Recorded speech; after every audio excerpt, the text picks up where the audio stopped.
Larry, buena parte de la semana se dedicó a hablar sobre la recesión por un lado y la inflación por el otro. Hemos oído al presidente de la Reserva Federal Jay Powell durante 2 días en Capitol Hill. Permítame hacerle una pregunta básica con la mirada hacia la economía. ¿Cuál cree que es el mayor riesgo al que nos enfrentamos? Bueno, creo que una recesión es casi inevitable. Quizás haya un 75 o un 80% de probabilidad en los próximos 2 años. Y ciertamente existe un riesgo real de que llegue antes. Y eso será muy difícil. Como dije, puede ser algo inevitable debido a la posición en la que nos encontramos. Pero creo que va a ser muy importante asegurarse de que, si vamos a pasar por un periodo de dolor, matemos al dragón de la inflación. Ha habido muchos fracasos. La década de 1970 es un ejemplo clásico, ya que los responsables de la política económica hicieron el equivalente a suspender su antibiótico cuando se sintieron mejor, pero antes de terminarse la dosis de 10 días. Entonces, es un conjunto de equilibrios y desafíos muy difíciles que los federales van a tener que enfrentar, y espero que sean capaces de tomar decisiones sabias. Entonces, su punto es que lo único peor que tener una recesión es tener una sin matar al dragón de la inflación. Pero en este momento, algunos predicen que será bastante corta y poco profunda. ¿Hay razones para creer eso? Espero que tengan razón. Creo que la verdadera pregunta será, ¿hasta qué punto la recesión formará parte de la eliminación de la inflación? Y eso se remonta a todo el debate sobre el equipo transitorio. Si la mayor parte de la inflación es transitoria, entonces no tendremos que vivir con demasiado dolor para lograr sacar la inflación del sistema. Pero si la mayor parte está más arraigada, entonces tendremos que enfrentar más dificultades. Me animó un poco la cifra de hoy, que sugiere que las expectativas de inflación a largo plazo, según las medidas de Michigan, no habían aumentado tanto como la gente pensaba originalmente. Pero sigo pensando que tenemos una cantidad significativa de inflación que aún debemos eliminar del sistema. Aunque no creo que sea posible lograr ese objetivo en 1 o 2 trimestres de inactividad económica. Pero la verdad es que no existe ninguna razón por la que esta recesión deba parecerse a las que ocurrieron durante la última generación. Esta situación no debería parecerse en absoluto a lo ocurrido después del COVID. Tampoco debería parecerse a lo que sucedió después de la gran crisis financiera. Será difícil poder identificar cuán profunda o cuán extensa podría ser esta recesión. Pero la mayoría de la gente recuerda las dos últimas recesiones, y no veo ninguna razón por la que nos dirijamos hacia dificultades de ese tipo. Esta semana, Powell mencionó la tasa neutral, que todavía cree que es de alrededor del 2,5%. Me pregunto si está de acuerdo y si es posible que tengamos que ir un poco más allá. Algunos piensan que debería ir más lejos. ¿Qué opina? Mire, creo que hablar de la tasa neutral sin hablar de la tasa de inflación es básicamente ilógico. Entonces, cuando dice que la tasa neutral es del 2,5%, está asumiendo que la tasa de inflación será del 2%, lo que no creo que deba asumirse sin el tipo adecuado de políticas. Así que mi conjetura es que tendremos que alcanzar un valor superior al 2,5% en las tasas de interés. En última instancia, cuando superemos este episodio de inflación, creo que existe una gran posibilidad de que volvamos al tipo de situación de inactividad secular que teníamos antes del COVID, lo que podría significar una tasa neutral por debajo del 2,5%. Así que creo que vamos a tener que ser muy cuidadosos y hacer un seguimiento para estar al tanto de lo que va sucediendo. Pero realmente desearía que el presidente Powell comenzara a enmarcar la tasa neutral como un concepto de tasa de interés real. Un concepto que, en cualquier momento, está sujeto a la tasa de inflación subyacente, y dejara de usar una cifra nominal que asume tanto de lo que está en juego. Para continuar con el testimonio del presidente Powell, también testificó bastante en ambos días de las audiencias sobre la industria de la vivienda y el hecho de que necesariamente el aumento de las tarifas la está perjudicando. Incluso sugirió que al menos en algunos lugares del país es posible que bajen los precios de las viviendas. ¿Qué tan grande es esa amenaza para la economía? Porque eso es algo que vimos durante la gran crisis financiera.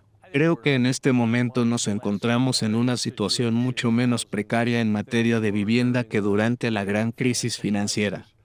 pero los precios de las viviendas han subido demasiado. Y no me sorprendería, teniendo en cuenta lo que ha sucedido con las tasas hipotecarias, si al menos en muchas partes del país hubiera algún tipo de retroceso en los precios de las viviendas. Mi evaluación al respecto es que ese posible retroceso no va a plantear el tipo de riesgo financiero sistémico que tuvo lugar durante la gran crisis financiera. Pero como siempre suele suceder cuando hay un exceso, a aquellos que llegan en último lugar les resulta muy costoso. Y sospecho que habrá personas que podrían alcanzar la cima si han comprado alguna vivienda en algún momento de los últimos 3 a 6 meses. Pero no me sorprendería si, durante algún tiempo, se ve una disminución en el precio de esas viviendas. Larry, más allá del testimonio en Capitol Hill, también surgieron dos opiniones muy dramáticas en la Corte Suprema de los Estados Unidos. Sé que no es un abogado constitucional, pero me pregunto qué piensa sobre esa decisión con respecto a la segunda enmienda y las armas. Y también con respecto al aborto, al final de la semana. Ya ha hablado antes en este programa sobre sus preocupaciones sobre las instituciones de la democracia en este país. La verdad es que me preocupa que la Corte Suprema, hoy en día, esté rompiendo tan radicalmente con su propio precedente. Un precedente que en la actualidad se encuentra tan arraigado a la vida de este país. Y me gustaría saber si esto no genera la posibilidad de plantearse preguntas, en un sentido más amplio, sobre la previsibilidad y la continuidad de la política. Y también sobre el punto hasta el cual existen ciertos controles y equilibrios tan sólidos en nuestra democracia. Si partimos desde mis propios valores personales, creo que ambas decisiones fueron alarmantes. Sin embargo, es obvio que cada uno tiene sus propios valores, y existen otras personas que podrían tener valores muy diferentes a los nuestros. En este momento, lo que considero es que, de algún modo u otro, el problema más fundamental que existe es esta cuestión de revertir el precedente. Y de este modo, terminar autorizando situaciones o acciones que, hasta el momento, realmente no habían sido aceptables durante muchos años. Realmente se me hace muy difícil terminar de comprender la decisión que han tomado. ¿Cómo es posible que sea ilegal e inconstitucional el hecho de impedir que las personas porten armas ocultas? La verdad es que, desde mi perspectiva, creo que han ido demasiado lejos.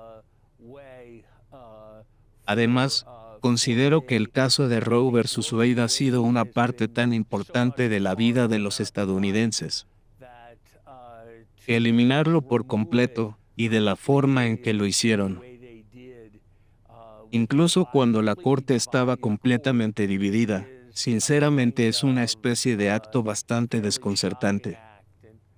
Y esto lo digo como una persona que realmente cree en la condescendencia hacia la Corte.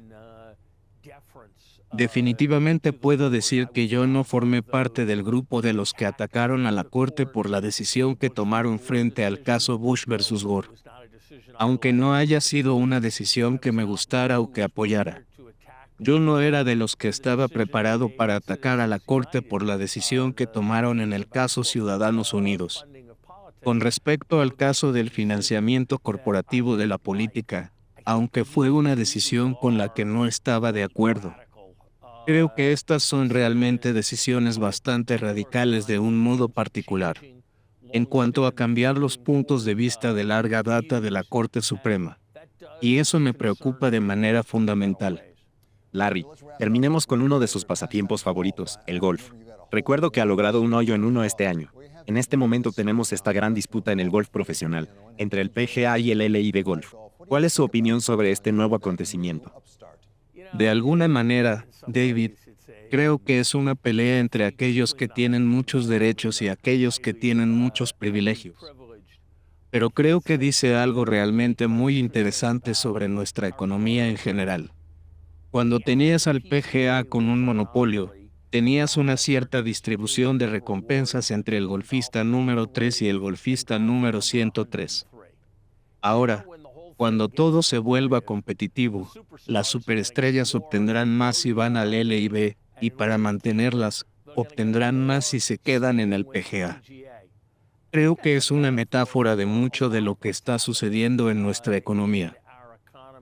El constante crecimiento de la competencia y de la capacidad para discernir quiénes son las superestrellas genera un alejamiento por parte de las superestrellas, además de una cierta pérdida de solidaridad, pero no como una consecuencia de las fuerzas del mercado, lo que lo convierte en un concepto muy difícil de asimilar.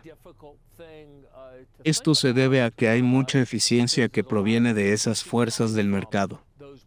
Es por este motivo que considero que tener un sistema fiscal progresivo es mucho más importante, porque creo que deberíamos permitir el tipo de competencia por el mejor talento que todo esto representa. Pero también pienso que al mismo tiempo queremos tener una sociedad donde haya un cierto grado de solidaridad, donde todos tengan una oportunidad. Entonces, considero que permitir que las fuerzas del mercado operen con impuestos progresivos es la respuesta correcta. Perdón, más impuestos progresivos.